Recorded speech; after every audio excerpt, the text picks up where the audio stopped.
Starting में daisy उल्टा ही नी चांग को अच्छे से फ्लर्ट करने को सिखाने लगती है और वो इतना बक बक करे जा रही थी कि नी चांग के कान में दर्द होने लगता है और जीमन उधर अलग ही हंस रहा था और डेज़ी के साथ हमारा ध्यान नी चांग पे पड़ता है जो डेज़ी के बकबक की वजह से सो गई थी और जीमन उसे लात मार के उठाता है तो नी चांग बोलती है ये सब तो ठीक है पर किंग आपको ये सब कैसे पता चला। और ये सुन के जीमन हंसने लगता है और नी चांग के जाते ही जीमन डेज़ी से पूछता है नी चांग बहुत मतलबी है और मतबुद्धि है तो तुम उसमें अपना वक्त क्यों बर्बाद कर रही हो। और इसमें डेज़ी का जवाब था वो अपने ट्रेनिंग से उसे अच्छा बना देगी जिससे जीमन को उससे प्यार हो जाएगा। बट जीमन नी चांग को एक्सेप्ट करने से साफ मना कर देता है क्योंकि वो महल में सबको बुली करती फिरती है और बहुत ही मतलबी भी है। और तभी अचानक से जीमन के पीरियड्स आ जाते हैं जिसकी वजह से उसके पेट में दर्द होने लगते हैं चाहे उसकी सोल लड़के की हो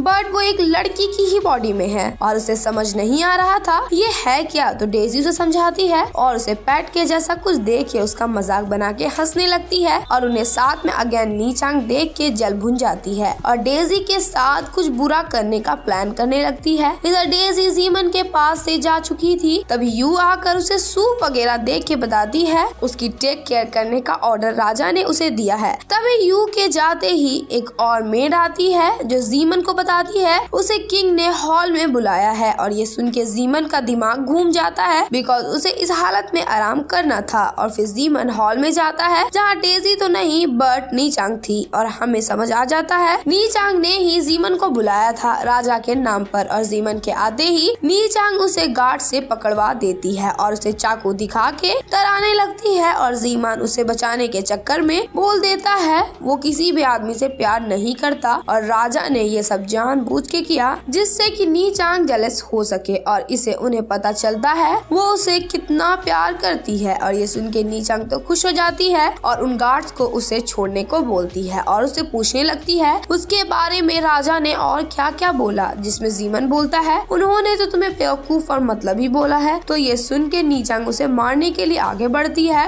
बट जीमन अपने पैर आगे कर देता है जिससे वो खुद ही नीचे गिर जाती है और नी चांग जीमन को डेज़ी के पास लेकर जाती है और जीमन की शिकायत करने लगती है जिसमें जीमन बोलता है मैं रेस्ट करना चाहता था बट कोई अगर राजा का झूठा ऑर्डर लेकर आएगा तो मैं क्या करूँगा। और जीमन डेज़ी को सारी सच्चाई बता देता है और ये सब बातें सुनते ही डेज़ी गुस्से से उसे बाहर निकाल देती है और जीमन से उसका हाल चाल पूछने लगती है। गाइज आप सभी से बोलना चाहती हूँ कि वीडियो अगर अच्छी लग रही है तो वीडियो को लाइक कीजिए, शेयर कीजिए और कमेंट भी कीजिए। और अगर आप मेरे चैनल पे न्यू हैं तो मेरे चैनल को सब्सक्राइब कर लें और साथ ही साथ बेल आइकन को भी प्रेस कर दें कि जिससे आपको मेरी वीडियोस की नोटिफिकेशन सबसे पहले जाए। जिसमें जीमन बोलता है तुम्हें मेरी चिंता करने की कोई जरूरत नहीं है और वैसे भी मेरे पास कोई है। और डेज़ी उससे पूछती भी है कि कौन है बट जीमन नहीं बताता। और इधर शाओ मिस सू को उसके लिए एक अच्छी सी लड़की ढूंढने को बोल वहाँ से जाने लगता है बट तभी वहाँ वो घोड़े के ऊपर बैठ के आ रही थी जहाँ उसका घोड़ा अनकंट्रोल हो चुका था जिसकी वजह से वो उसे नीचे फेंक देता है बट शाओ जाकर वू को बचा लेता है और वो उसे पूरी इम्प्रेस हो चुकी थी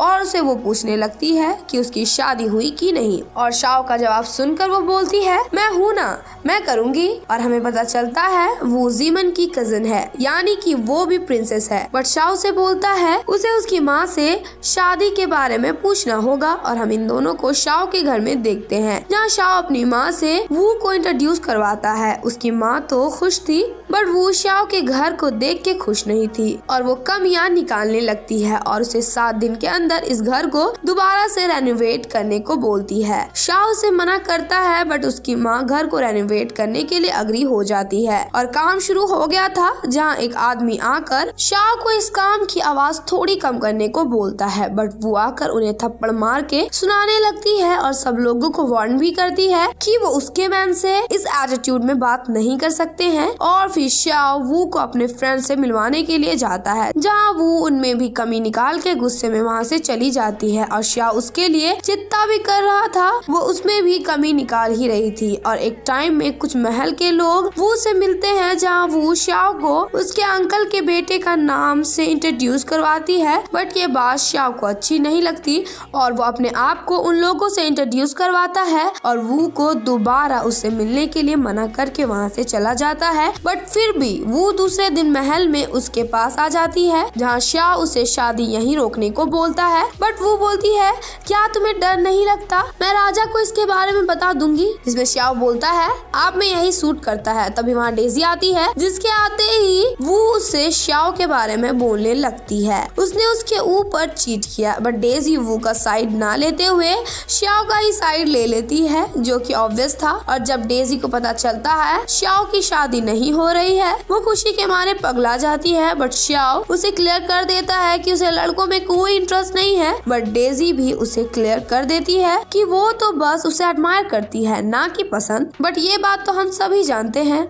और इधर डेजी जीमन के पास आकर अपनी खुशी जाहिर करती है और उसे उसकी मदद करने को भी बोलती है शाओ को पटाने के लिए, बिकॉज वो शाओ को फिलहाल लाइन नहीं दे सकती थी, लेकिन जीमन दे सकता है। बट जीमन उसकी मदद करने से साफ इनकार कर देता है, जिससे गुस्सा होकर डेजी वहाँ से चली जाती है। बट अगले ही पल वो उसकी काम वगैरह में मदद करने लगती है, जिससे शायद जीमन खुश होकर उसके भी मदद करने के लिए मान जाए और डेजी उसे ढेर सारा खाना भी बनाकर खिलाती है। बट जीमन फिर भी उसकी मदद करने से साफ इनकार करता है, जिससे गुस्सा होकर डेजी वो सारा खाना जिया को दे देती है। और हम कुछ देर पहले का फ्लैशबैक देखते हैं, जहां डेजी के गुस्से होकर जाने के बाद जीमन कहता है क्योंकि मैं तुमसे प्यार करता हूँ तो मैं कैसे किसी और आदमी को तुम्हारा होने दूं। नेक्स्ट सीन में हम नी चांग को देखते हैं, जो फिर से डेजी को सेड्यूस करने की कोशिश करती है, बट डेजी उससे अपने से दूर कर देती है और वहाँ से पेट दर्द का बहाना बनाकर भाग जाती है। और इधर डेजी जीमन के पास आकर उसे धमकाने लगती है कि वो नी चांग के साथ सोकर उसकी रेपुटेशन खराब कर देगी। और ये सुनते ही जीमन डेजी के क्लोज आ जाता है, जिससे कि डेजी काफी ज्यादा डर जाती है और जीमन को तो अच्छे से समझ आ जाता है इससे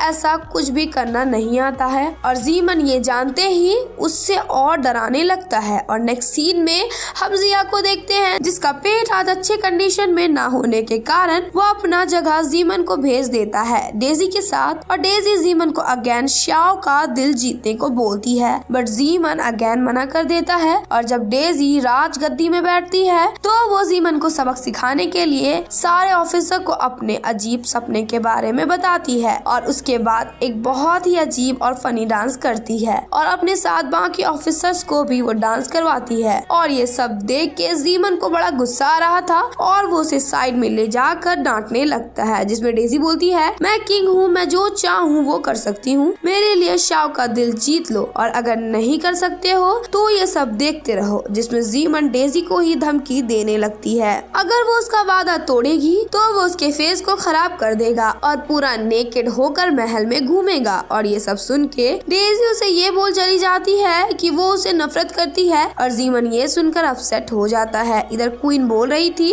मैं सोच रही हूँ कि एक रॉयल प्रिंसेस को ढूंढ के उसकी शादी फॉरेस्ट ट्राइब से करवा दी जाए, पर जब मैं अपनी पूरी फैमिली को देखती हूँ तो मुझे कोई स्मार्ट प्रिंसेस नहीं मिलती जो मेरे जगह ये संभाल सके, पर मेरे दिमाग में एक अच्छी सी कैंडिडेट है। और ये सब वो सुन लेती है और शाओ के पास जाती है उससे बात करने के लिए, बट शाओ से बात करने से मना कर देता है और अचानक से बेहोश हो जाता है, जिसे देख के वो टेंस्ट में आ जाती है। लेकिन शाओ नीचे से जनरल को इशारा देता है, इसका मतलब वो नाटक कर रहा था और ऑफिशियल गार्ड वो को कोई बहाना दे के वहाँ से शाओ को रूम में लेकर चला जाता है, जहाँ जनरल ये सब करने की वजह से पूछता है। इसमें शाओ का जवाब था प्रिंसेस हाई स्टेटस की है जिससे वो शादी कर सकता है। और इधर वो अपनी मेट को अच्छी मैच मेकर लाने को बोलती है और उसकी मेट काफी सारी मैच मेकर को लाती है, बट वो सब में कोई ना कोई कमी निकाल के उन्हें रिजेक्ट कर देती है और उसकी मेट इन्हें सोने का लालच दे के वो का मैच मेकिंग शाओ से करवाने को बोलती है। और फिर हम शाओ को उसके उसके फ्रेंड्स लोगों के साथ बात करते हुए देखते हैं, जहाँ सारी मैच मेकर उसके पास आ जाती है और श्याओ उन्हें देख के वहाँ से भागने लगता है और वो लेडीज उसके पीछे भागने लगती है और इधर एक गार्ड आकर वू को बताता है श्याओ भाग गया है और वू के कान में ऐसा क्या उसकी मेट बोलती है जो सुन के वो खुश हो जाती है, ये हमें नहीं बताया जाता। और हम श्याओ को देखते हैं जिसने कुछ गार्ड्स को बंदी बना लिया था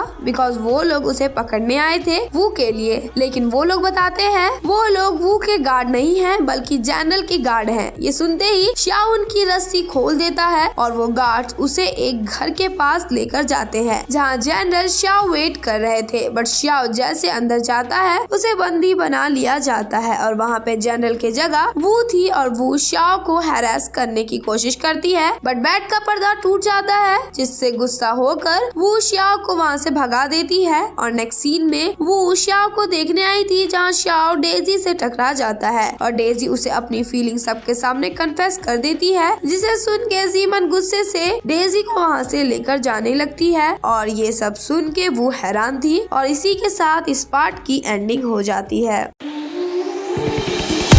There was a time when you had me falling to the ground like a king without a crown. Whoa.